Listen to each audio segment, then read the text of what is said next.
অনুশীলনী 1.2 এর 8 নম্বর একটা উদাহরণ তোমাদের দেওয়া আছে, যে বলছে যে 0.12 রুট 25 রুট 72 রুট 49 ভাগের 7।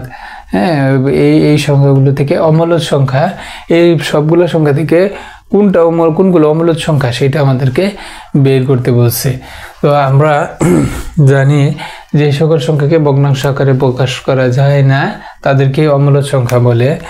হ্যাঁ, তো এখানে দেখো 0.12, এখানে 12 নিচে 100, এটা ভগ্নাংশ আকারে প্রকাশ করা যায়। এটি যেহেতু ভগ্নাংশ করা যায় তাহলে আমরা এটিকে কি বলবো, এটি মূলদ সংখ্যা। আবার দেখো রুট 25, এটা যেহেতু পূর্ণবর্গ সংখ্যা, 25 পূর্ণবর্গ সংখ্যা, পূর্ণবর্গ সংখ্যার বর্গমূল আছে 5। হ্যাঁ, এটাকেও দেখো ভগ্নাংশ আকারে প্রকাশ করা যায়, তাহলে এটিও মূলদ সংখ্যা। আবার দেখো রুট 72, এটিকে কত বের করা যায়, 72 ভাগ 2,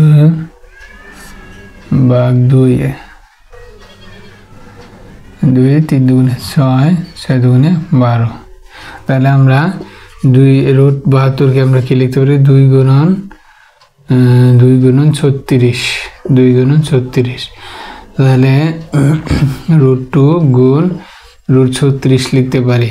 তাহলে কি লেখা যায়, রুট 2 6 গুণন 6। তাহলে এটাকে আমরা সাজিয়ে লিখতে পারি 6 রুট 2, 6 রুট 2।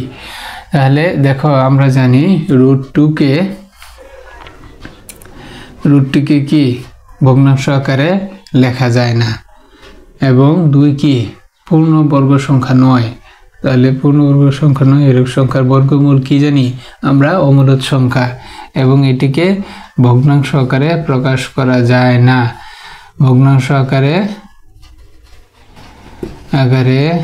প্রকাশ করা যায় না, সুতরাং এটি অমূলদ সংখ্যা। রুট 72 এটি অমূলদ সংখ্যা।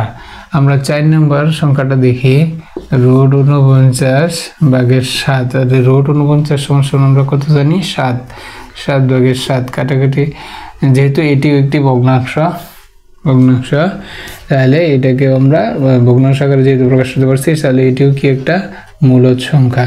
তাহলে আমরা কেবলমাত্র একটিও মূলদ সংখ্যা পাইছি, সেটা হচ্ছে রুট 72। তাহলে আমাদেরকে যদি বের করতে বলে অমূলদ সংখ্যাগুলি, আমরা লিখে দেব রুট 72 অমূলদ সংখ্যা।